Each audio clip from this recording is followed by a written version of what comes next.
ఎందుకు సాధ్యమైనంత వరకు మనం అప్పు చేయకూడదు? అప్పును గూర్చి సామెతల గ్రంథంలో ఏమని రాస్తుందో తెలుసా? అప్పు చేసిన వాడు అప్పిచ్చిన వానికి దాసుడట, దాసుడట, దాసుడట. సంగమా, ఎందుకు మనం అప్పు చేయకూడదు? ఎవరికి దాసులుగా ఉండకూడదు గనుక. మనకు కలిగిన దానిలో ఎందుకు తృప్తిగా బ్రతకాలి? ఆ భర్త సంపాదించే 10,000 రూపాయలు, ఆ భార్యాభర్తలు సంపాదించే 50,000 రూపాయలు ప్లాన్డ్గా ఎందుకు ఖర్చు పెట్టుకోవాలని చెప్తున్నావు? ఎక్కడ నీ చేయి చాచే చేయిగా ఉండకూడదు అని ఎందుకు చెప్తున్నావు? ఎక్కడైనా నువ్వు అప్పు చేస్తే అప్పు పుచ్చుకున్నవాడు అప్పిచ్చిన వానికి దాసుడైపోతాడు. వాక్యం ఏమంటుంది?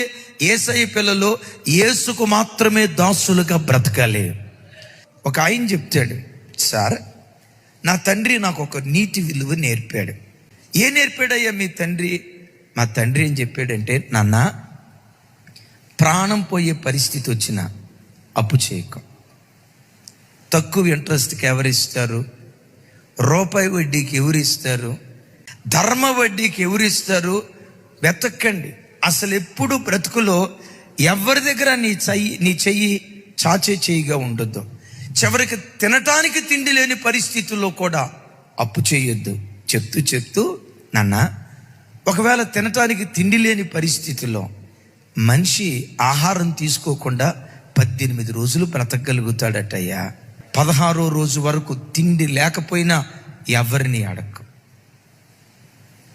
17వ రోజు వచ్చినప్పుడు ఇక రేపు నేను చచ్చిపోతానేమో, పిల్లలకు మొత్తం అన్నం పెట్టకపోతే చచ్చిపోతారేమో అని అనుకున్న 17వ రోజు గత్యంతరం లేని పరిస్థితుల్లో అప్పు చేయకనే చనిపోయే ఆఖరి క్షణం వరకు నీ కష్టాధ్యత మీద బ్రతకటానికి నువ్వు పోరాడయ్యా. ఆయన ఏమన్నాడు తెలుసా? నేటి వరకు నా వయసు ఇప్పుడు 70 సంవత్సరాలు. ఈ 70 సంవత్సరాల్లో ఈ చెయ్యి ఎప్పుడు చాచిని చేయగలేదు, ఈ చెయ్యి ఎప్పుడు ఇచ్చే చెయ్యిగానే దేవుడు చేశాడు. బిడ్లరా, క్రైస్తవుడు మనుషులకు దాసుడు కాకూడదు. సమస్య ఎప్పుడైనా నీ బ్రతుకులో ఎదురైనప్పుడు మోకరించు, సాష్టాంగపడు. నువ్వు తప్ప నాకు ఇంకొక దిక్కు లేదయ్యా. చంపినా బ్రతికినా నీ చేతిలోనే, మేలైనా కీడైనా నీ చేతిలోనే, కూరుకుపోయినా లేవనెత్తినా నీ చేతిలోనే.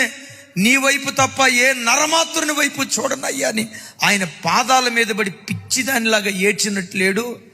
ఎక్కడ ఓటమి తప్పదు అనుకుంటావో అక్కడే దేవుడు నిన్ను గెలిపించడం ప్రారంభిస్తాడు.